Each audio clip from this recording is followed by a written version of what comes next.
ոչ միայն ընտրությունների բունորը, այլև ընտրությունների նախորդած ժամանակահատվածում Հայաստանում ուղղակի խեղվել է ընտրական իրավունքը եւ այն ահռելի ադմինիստրատիվ ռեսուրսները, որ հրապարակ էին նետվել, իրավական, կներեք ոչ հայերեն բառի համար, իրավական բեսպրիդելը, քաղաքական հետապնդումները, ատելության խոսքը, վարչական ռեսուրսների սարսափելի, եթե ոչ չօգտագործեմ այսպես խայտառակ եւ սարսափելի կիրառումը բացարձակապես ցույց են տալիս, որպեսզի մենք խոսենք ազատ եւ արդար ընտրությունների մասին։ Եվ վերջին փաստը նաև, երբ որ ընտրությունների գիշերը ժամը 2-ին ընտրական գործընթացին հաջորդող կենտրոնական ընտրական հանձնաժողովի ուրեմն ձայների հաշվարկը ժամը 2-ին դադարեցվեց, դա ուղղակի այն մասին էր, որ սառեցվում է ընտրական գործընթացը, հաշվարկը եւ այնտեղ նկարչության գործընթաց է տեղի ունենում։ Այս միջավայրում եւ այս հետընտրական զարգացումներին, որի մի փաստին էլ առերեսվում ենք այս պահին, քաղաքական հետապնդումներ եւ այլն, այս ամենը բացարձակապես ոչ միայն չի խոսում ազատ եւ արդար ընտրությունների մասին, այլև ընդհանրապես սա մի իրականություն է, որը կիլոմետրերով հեռու է ժողովրդավարական լինելուց։ Երբ կարող եք ասել, որ կարող եք կարծել, որ քաղաքական այսպես այլախոհությունը կարող է հանգեցնել ընդհանուր կալանավորման։ Գիտեք, ավելի քան ակնհայտ է, որ Գագիկ Ծառուկյանի առնչությամբ, ինչպես քաղաքական շատ դեմքերի նկատմամբ, քաղաքական ընդդիմախոսների նկատմամբ կիրառվում է ոչ թե իրավական գործիքակազմը, այլ Հայաստանում այսպես թևածում է առասարակ բեսպրիդել բառը պետք է օգտագործեն եւ սրանք իրավական process-ներ չեն, բացարձակապես։ Հիշում եք, երբ որ այս վարչախումբը եւ իր ղեկավարը եկան իշխանության ասելով ով է այն դատավորը, որը պիտի չլսի եւ չենթարկվի ինձ։ Հետո դրան հաջորդեց ով է այն կենտրոնական ընտրական հանձնաժողովի անդամը, որը պիտի ասենք թե իմ հազարարությանը չենթարկվի։ Մենք տեսնում ենք, որ այս բոլոր process-ները ոչ միայն վրեժխնդրության, ոչ միայն ոչ բարոյականության, ոչ միայն կարմիր գծերը հատելու մասին են, սրանք առողջ պետականության, ժողովրդավարության հետ զրո առնչություն ունեցող ուրեմն գործընթացներ են առերեսվում եւ այն ինչ կատարվում է Գագիկ Ծառուկյանի հետ, ոչ միայն չի տեղավորվում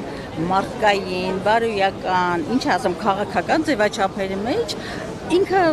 աներևակայել է 21-րդ դարում իրեն ժողովրդավարական հռչակած երկրում ականատեսը լինել այդ պահվածքին։ Գիտեք, ես հիմա մի դրվագ եմ ուզում ասել, 2 օր առաջ ինձ փողոցում մեկը կանգնեցրեց, որը ասեց, գիտեք, ես գիտեմ, ճանաչում եմ քեզ, ես բոլորովին ոչ Բարգավաճի, այսպես ձայն տված մեկն եմ, եւ ոչ Գագիկ Ծառուկյանին եմ ճանաչում, բայց տեսնելով այն պատկերը, թե ինչպես Գագիկ Ծառուկյանին փորձեցին ծնկի բերել, ասեց ապրելս էլ չի գալիս այս երկրում 70 կիներ, ես իր աչքերում արցունք տեսա, եւ այսօր ոչ թե Գագիկ Ծառուկյանին են ծնկի փորձում բերել մեզ բոլորիս, որովհետև անարդարությունը, ոչ իրավականությունը, ինչ ասեմ, իրավունքների խեղվածությունը,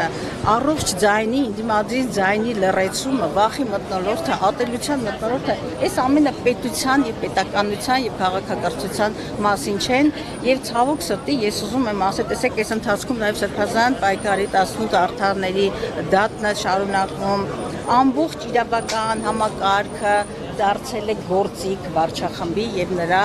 առաջնորդի Նիկոլ Փաշինյանի ձեռքին։ Եվ ընդհանրապես մենք գնահատականը վաղուց ենք տվել, նորից պիտի հաստատեմ, Հայաստանում վաղուց խաթարվել է սահմանադրական կարգը։ Հայաստանում չի գործում սահմանադրությունը, Հայաստանում գործում է մեկ անձի, եւ գիտեք բոլորս թե ով է այդ անձը, մեկ անձի քաղաքական ճաշակը,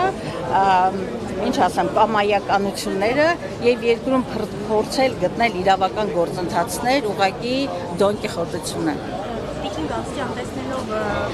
Հայաստանում ընդդիմադիր գործիքների կապակցությունների դինամիկա, դուք տեսանելի ապագայում նշմարում եք ինչ-որ սցենարներ, որ թե խորհրդարանական, թե արտախորհրդարանական ընդդիմադիր ուժերը այսպես պատրաստվում են անել միասնական ճակատով հանդես գալու եւ գործողությունների շրջանակը ընդհանրելու համար։ Իրան ասում ենք, գնում ենք խորհրդարան, հայ-ապազատաշտությունը եւ նաեւ Հայաստան դաշինքը մենք ենք խորհրդարան, շարունակելու ենք պայքարը եւ համադրելու ինչպես փոխանցային պայքարը, այնպես էլ խորհրդարանական անդոնա գործադրելու համար Հայաստանից երկրում իրականացնելու իշխանափոխություն։ Մենք երբեք չենք մերժել փողոցային պայքարը եւ process-ները իհարկե բնականաբար իրեն զարգացումները կունենան, մենք նաև ոչ միայն չենք մերժել, այլ կարևորել ենք ընդդիմադիր միասնական ճակատի գոյացումը